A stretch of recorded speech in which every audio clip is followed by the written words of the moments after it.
மாநிலம் கோட்டயம் அருகே சிறுமியிடம் ஆபாசமாக பேசிய 16 வயது சிறுவனை சிறுமியின் உறவினர்கள் கட்டையால் தாக்கிய பரபரப்பு காட்சி தற்போது வெளியாகியுள்ளது.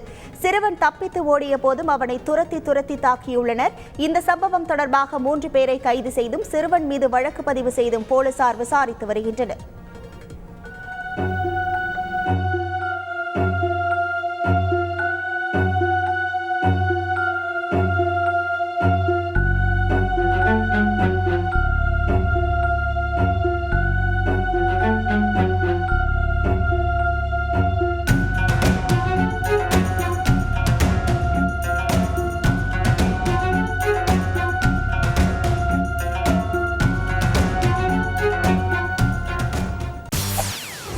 செய்திகளை உடனுக்குடன் தெரிந்து கொள்ள உடனே சப்ஸ்கிரைப் பண்ணுங்க.